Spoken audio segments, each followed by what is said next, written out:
बाल है, बढ़िया कोट वोट पहने हुए हैं। ये फोटो है रूस के लुई ब्रेल का। लुई ब्रेल का। लुई ब्रेल का जन्म रूस में हुआ था। ये जब बचपन में थे, कहीं खेल रहे थे, तो कोई नुकीला औजार इनकी आंख में लग गया। जब नुकीला औजार इनकी आंख में लगा तो इनकी आंखों में जख्म हो गया। जख्म होने के बाद कुछ दिन के बाद आंख से दिखना बिल्कुल बंद हो गया।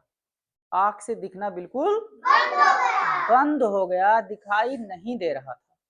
लेकिन ये बहुत होशियार थे, इनका बार बार पढ़ने में मन लगता था, बार बार पढ़ने में मन लगता था। लेकिन अब जब आंख से नहीं दिखाई दे रहा है तो पढ़ेंगे तो कैसे पढ़ेंगे? पढ़ेंगे तो कैसे पढ़ेंगे? तो ये कुछ दिन सोचने के बाद इनके मन में एक तकनीक सूझी। एक तकनीक सूझी। उस तकनीक में इन्होंने 2 स्तंभ बनाए और 3 पंक्तियां बनाई। 2 स्तंभ बनाए और 3 पंक्तियां बनाई। और उस 2 स्तंभ और 3 पंक्तियों में इन्होंने 6 गोले बनाए। कितने गोले बनाए? 6 गोले बनाए। और उन सभी गोलों में किसी न किसी अक्षर से जोड़ दिया। उन सभी गोलों को किसी न किसी अक्षर से जोड़ दिया। अच्छा, वो गोले उभरे हुए गोले रहते थे।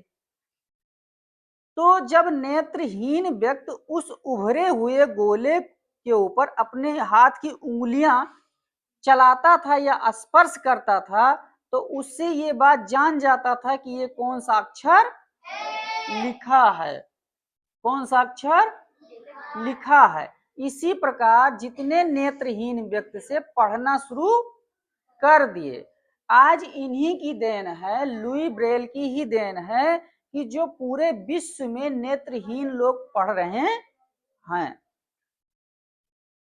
ऐसे चार्ट आता है, चार्ट में एक बूंदी बनी होती है जो उभरी होती है। नेत्रहीन व्यक्ति क्या करता है? अपनी आंखों से, हाथों से, आंखें बंद करके हाथों से ऐसे ऐसे चलाता है और चलाने के बाद धीरे धीरे वह जान जाता है कि यह जो एक बूंदी उभरी हुई है ये छोटा आ है। ये जान जाता है कि थोड़ा तिरछा करके 3 बूंदियां हैं, इसका मतलब ये बड़ा आ है। इसमें ये BCDEF जेड तक उन्होंने ये बनाया था।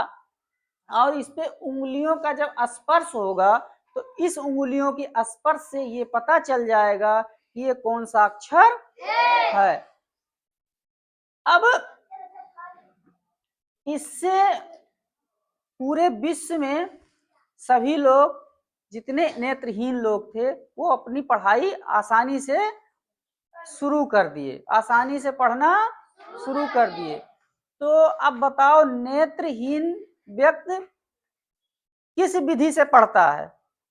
ब्रेल लुई विधि से। इस विधि को कहा जाता है ब्रेल लुई विधि। Braille Louis